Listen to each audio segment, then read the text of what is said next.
Hello दोस्तों, तो आज हम सीखेंगे कि ऑर्गेनिक नेम रिएक्शन को कंबाइंड फॉर्म में कैसे याद किया जाता है। तो शुरू करते हैं आपके अपने केमिकल के अंदाज में। आज हम सीखने वाले हैं कि हमारे पास में 3 रिएक्शन दी गई हैं, सेंडमेयर रिएक्शन, गटरमान रिएक्शन और डायजोटाइजेशन रिएक्शन। इनको हम एक ही रिएक्शन के अंदर किस तरीके से याद रखेंगे। तो सबसे पहले हमारा जो इनिशियल जो कंपाउंड होता है वो होता है हमारा एनिलीन। तो हम एनिलीन का स्ट्रक्चर बना लेते हैं। यहाँ पे ये बना दिया हमने बेंजीन के ऊपर NH2 ग्रुप। जब NH2 एनिलीन के अंदर क्या डाल दिया जाता है, एनिलीन के अंदर आप डाल देते हैं सोडियम नाइट्राइट, NaNO2 ओब्लिक में HCl डाल देते हैं। और कितने टेम्परेचर के ऊपर डालते हैं, 0 से 5 डिग्री सेल्सियस टेम्परेचर के ऊपर इसका रिएक्शन को चलाते हैं। तो जब ये रिएजेंट इसके अंदर डाले जाते हैं तो आपका कंपाउंड बनता है बेंजीन डाइजोनियम क्लोराइड। यहाँ पे मैं बना देता हूँ इसका स्ट्रक्चर कैसा होता है। इसका स्ट्रक्चर को दिखने में ऐसा होता है।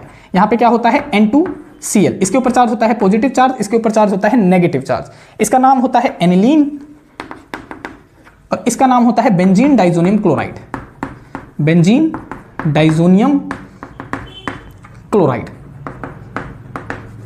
यहां से यहां तक की जो रिएक्शन होती है वो आपकी कहलाती है डायजोटाइजेशन रिएक्शन। तो अगर आप इसके अंदर क्या डाल देते हैं, बेंजीन डाइजोनियम क्लोराइड के अंदर अगर आप डाल देते हैं Cu2Cl2 ओब्लिक में HCl in the presence of small amount of heat, जब आप ये रिएजेंट डाल देते हैं तो आपका बन जाता है क्लोरोबेंजीन, आपका बन जाता है क्लोरोबेंजीन। और जो साइड प्रोडक्ट होता है वो आपका क्या निकलता है, नाइट्रोजन गैस निकल जाती है बाहर। इसका नाम है क्लोरोबेंजीन, क्लोरोबेंजीन। ठीक है, तो ये वाली जो यहां से जो यहां तक की रिएक्शन है इसका नाम है सेंडमेयर रिएक्शन।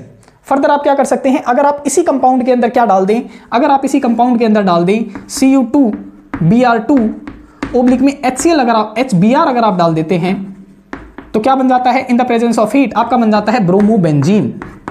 ये भी आपकी कौन सी रिएक्शन है, ये भी आपकी सेंडमेयर रिएक्शन है, ब्रोमोबेंजीन।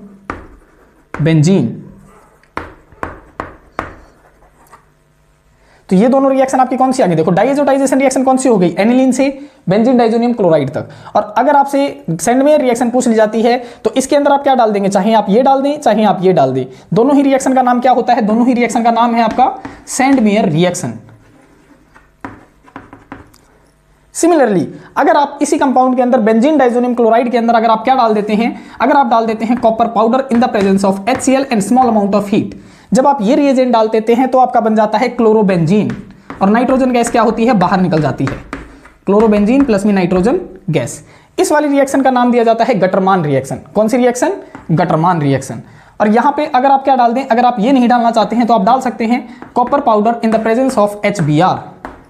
जब आप ये रिएजेंट डालते हैं in the presence of heat तब आपका बन जाता है ब्रोमोबेंजीन, ब्रोमोबेंजीन। तो ये वाली रिएक्शन भी आपकी कौन सी है, गटरमान रिएक्शन। तो देखो याद कैसे करना है, अगर आपसे पूछ लिया जाए एनिलीन डायजोटाइजेशन रिएक्शन तो आपने कौन सी रिएक्शन लिख के आनी है, यहां तक लिख के आनी है। अगर आपसे पूछ लिया जाए सेंडमेयर रिएक्शन लिखो तो आप इन दोनों में से कोई सी भी लिख सकते हैं, यहां से यहां तक। ये दोनों रिएक्शन आपकी कौन सी हैं, ये है आपकी सेंडमेयर रिएक्शन। और अगर आपसे गटरमान रिएक्शन पूछ ली जाती है तो आप ये वाली रिएक्शन कर सकते हैं और ये वाली रिएक्शन कर सकते हैं। ये दोनों रिएक्शन कौन सी है, आपकी गटरमान रिएक्शन है। अगर आप बेंजीन डाइजोनियम क्लोराइड या फिर डायजोटाइजेशन रिएक्शन का मैकेनिज्म डिटेल में देखना चाहते हैं तो आप हमारी PYQ की सीरीज देख सकते हैं, लिंक आपको डिस्क्रिप्शन में मिल जाएगा।